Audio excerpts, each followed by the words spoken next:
Hey guys, welcome back to my channel. My name is Kelsey. If you're new here, go ahead and hit the subscribe button down below and join the family because you don't want to miss out on any of my future videos. And if you're old here, hey you guys, welcome back to my channel. So in today's video, I'm going to be discussing what I have learned being a wife of 4 years. If you guys have not checked out my part 1 of this, make sure to go check that out above. And yeah, if you are currently single, if you are dating, if you're engaged, or if you are currently a wife, I hope that this video will help you because a lot of things that I noticed while just being a wife for 4 years, I realized that I am totally different from the Kelsey that I used to be back when I was single. So I am just putting this video out there so that it can really encourage someone who may be in this same situation or currently dating, engaged, or of course you want to be a wife in the future. So hopefully this can encourage you. So first, I'm going to talk about one thing that I've noticed about myself. I had to learn to stop complaining, and I had to learn to sometimes just keep my mouth shut. As women, we can vocalize ourselves with, whomever it is, and we can use our words, but sometimes our words can be very strong and not as calming. Sometimes they can come off as being forceful.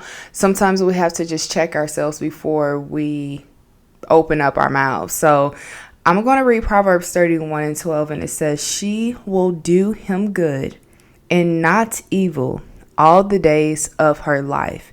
And Proverbs 31:26 says, "She opens her mouth with wisdom, and on her tongue is the law of kindness." So these scriptures kind of edified me because I want to be the one to open my mouth with wisdom, and what comes out of my mouth is wisdom. And I want my husband to feel comfort in my words. I don't want to always complain. I don't want to always have such negative words, but I want to be edifying. I want my husband to be edified by my words. I want my words to be calming, and that's what I've had to learn, is just making sure I'm keeping my mouth shut, not saying anything, because sometimes words can be very hurtful. Depending on how you say them, you want to make sure that your words are not hurtful. And just to give a prime example, sometimes as women, we see that our husband or spouse or boyfriend or whomever does something wrong, or they may just simply as leaving something on the floor. Instead of saying, like, pick that up right now, like talking to them like we're their mom, just pick it up and then just let them know, like, hey babe, I had just, I picked up your clothes off the floor and that was it. So now they will know, like, okay, maybe let me be careful for next time. Let me not leave stuff on the floor for next time. It's just a way that we say things. Just make sure the way you say things does not come off as hurtful, or trying to control, because us women, we can try to control men or whoever it is, we can try to control. But that's one thing that I've learned. The second thing that I've learned is letting my husband be the leader, letting him be the lead. And sometimes this is a huge problem, especially in this generation. These women don't understand what a man, or what his role is.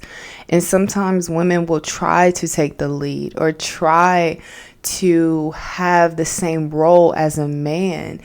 It is impossible for a woman to be a leader. That's the man's role. It says in 1 Corinthians 11:3, "But I want you to understand that the head of every man is Yahusha. The head of a wife is her husband, and the head of Yahusha is Yahuwah." So first comes Yahusha, then the man, and then the husband. So we have to realize when to pretty much put ourselves into our role, into our place, and let the man take the lead. So that is what I've learned, is to let my husband take the lead and let him do what he was called to do. Let him do what Yah put him on this earth for, and not try to overstep that. So I of course still help, because that's our roles, to be a helpmate. I still help. I still do my chores and things that I have to do. Normally I'm the one that's like cleaning, not so much cooking, and I'm gonna get into that too. But I just kind of make sure that I'm still helping him in the areas where he needs help. But I never have came to this marriage trying to be the leader, and that's just never going to happen. All right, the third thing, and this will wrap up this video because this video is going to be really, really short. So the third thing is knowing and realizing what my husband needs. Sometimes we lack this as being a wife or a or a girlfriend. We lack this knowing when our husbands or our boyfriends need something. And it could be very simple. It could be just a simple backwash, cooking, giving him space, praying over him, and intimacy and encouragement. So these are things that I've learned, is knowing when my husband needs something. Sometimes they're not going to open up and say like when they need something, or sometimes they will open up to say when they need something. But sometimes it is still good to kind of just like go out of your way to help them when they need that help. Or just, it can be so simple. It can be so simple. So I've learned this as well. Like I said, I'm not the biggest cooker. I'm not the cooker in this marriage. I'm not the cook. So my husband does that.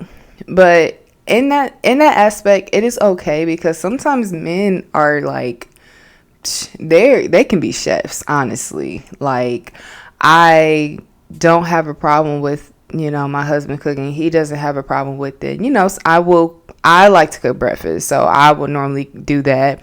And he does like the dinner and stuff like that. But in that area, there may be some times where I will just go ahead and cook dinner for him so he doesn't have to worry about it. Or, if I notice that he's feeling overwhelmed with the situation, I will pray over him without him having to ask.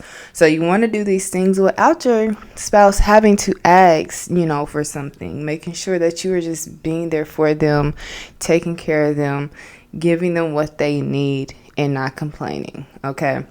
So I'm going to wrap up this video. If you guys really enjoyed this, or really enjoy my relationship advice videos, please make sure to hit the thumbs up and comment relationship advice. Okay. So I will see you guys all on the next video. Bye.